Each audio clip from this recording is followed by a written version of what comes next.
Hey guys, I am Colleen and I'm a person. I like to read and I like to write, but I do whatever on this channel.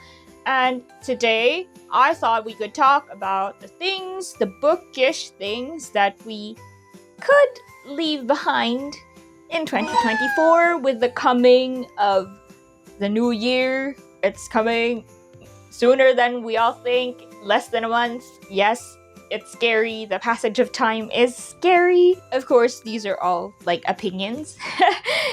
No pressure, but yeah, just some things that maybe we could banish in the coming year. Yeah, let's get into it.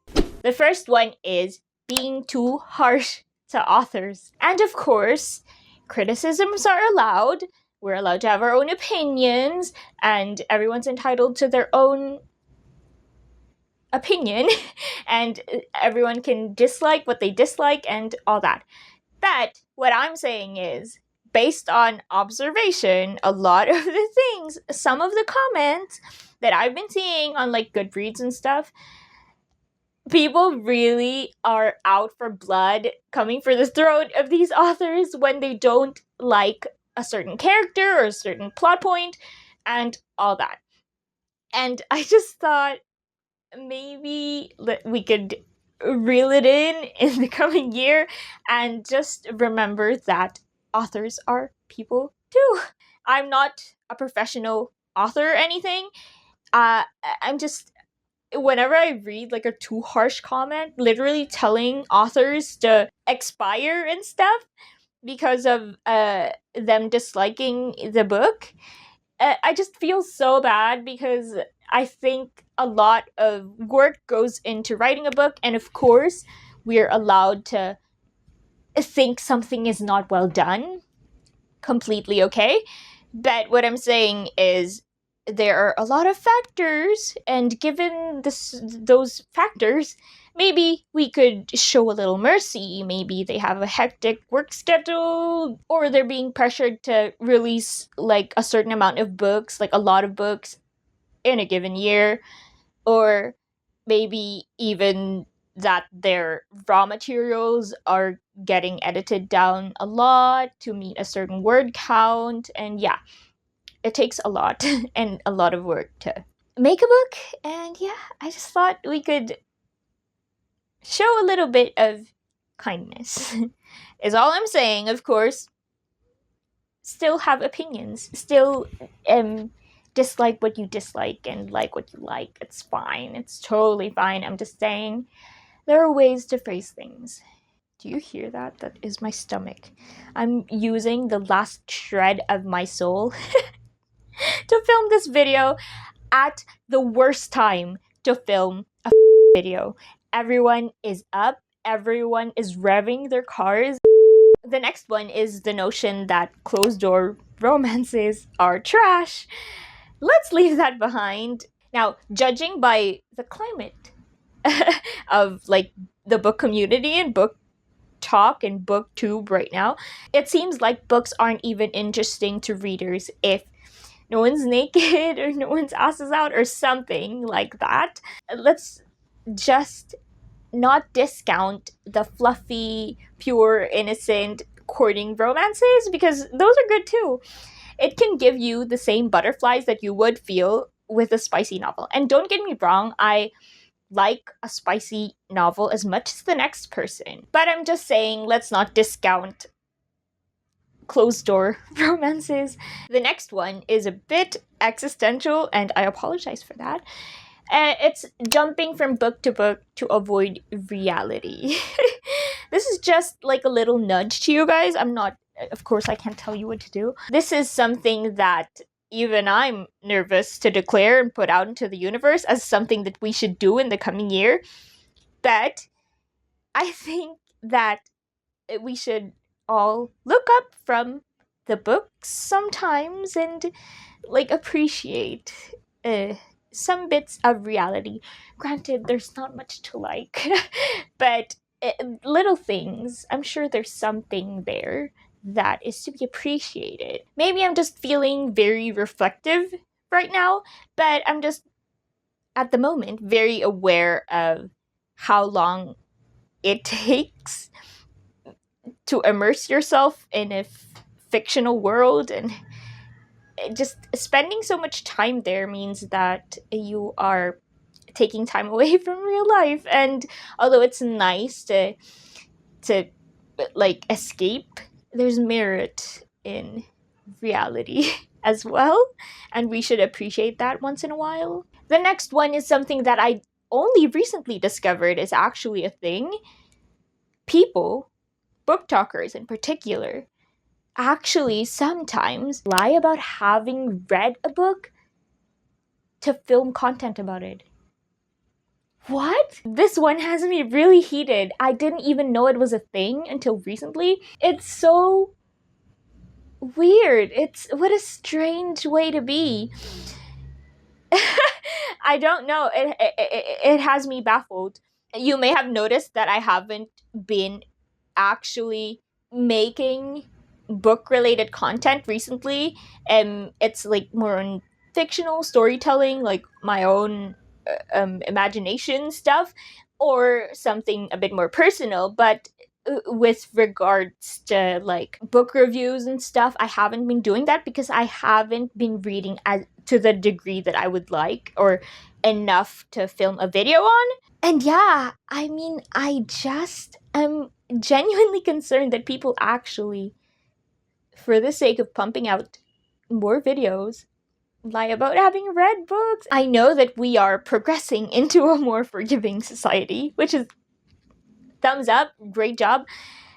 But yeah, some things are shameful still. And for some of you who are going to say, like, it's not a big deal, don't hit me with a it's not a big deal shtick, because it's wrong.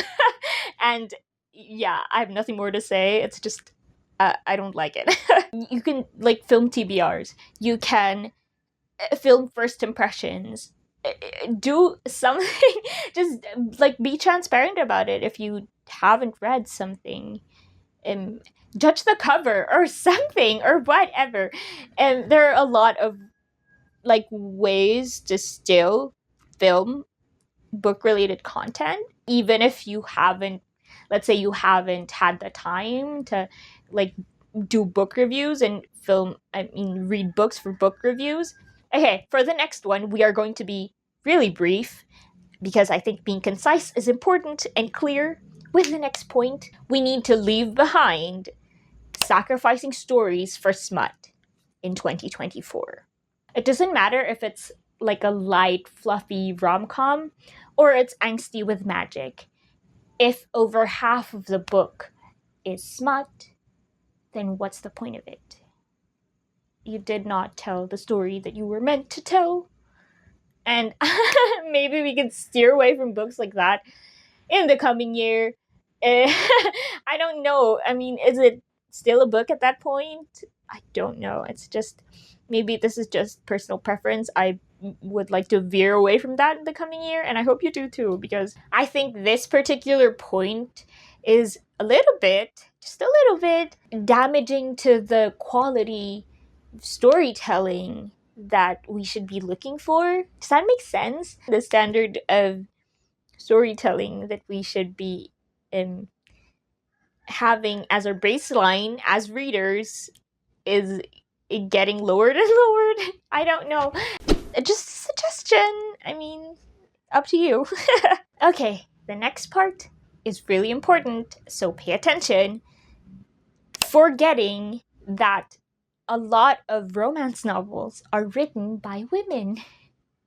I did some research. Granted, it's a bit of an older statistic, but I dare say that statistic has only increased with time. And it's upwards of 90% of romance novel authors are women, and like upwards of 80 or 85% of romance novel readers are women. I mean, of course, this is generally speaking. I know that there are male readers, and what I'm saying is that statistically speaking, it's a majority women area. And yeah, it's very likely that it's just as here, women, again, shouting into the void of how we'd like to be loved, and your book boyfriend yeah, is also a girl. Let's just keep it there as a truth that we are aware of. The next one is romanticizing zero effort, fate-based relationships. I mean, a lot of fictional scenarios and fictional romances revolve around like fate and soulmates and all that, which is fun and nice. But even in fiction, there's still a line, and I'm just worried that the romanticizing of like hot and cold man-child tantrums having guys in fiction is leading us to believe that this is what we must expect in real life, but it isn't. Again, like I said before, let's keep fiction to fiction. Let's not continue to glorify a lack of trying. The next one is something that I've seen discussed by other like book commentary people, and it is buying books based on anything other than personal interest, like liking the cover without knowing anything about it, book talk bandwagons, like jumping on popular book talk books without knowing anything about the plot or being inclined to know anything about the plot, even like pseudo intellectual nonfiction reading just to seem smart. And I know that that happens because I used to do that, selecting titles based on how I would come off to other people. It was a long time ago. I was young and naive. Let's just not do that this coming year, because yeah, it encourages this climate of overconsumption. Don't get me wrong, having a big library is a dream, and I see a lot of people that have really massive, aesthetically pleasing libraries, and I'm all for it, but I think it would be much better if it's filled with books that you are actually interested in. If you like all the books that you have, then more power to you. I'm just saying that in the off chance that you are jumping on like trends and all that, maybe don't. The next one is probably the most important point of this list, and it's thirsting over real people because they resemble our book boyfriends, and then letting them know. You guys, this is another thing that I just discovered is actually a thing. People actually go to profiles of influencers, celebrities, models, and like freaking race car drivers because they look like the book boyfriends, and then letting them know and then saying all these zero boundary things. Guys, stop it. We should not be doing this to real people, because real people are real people.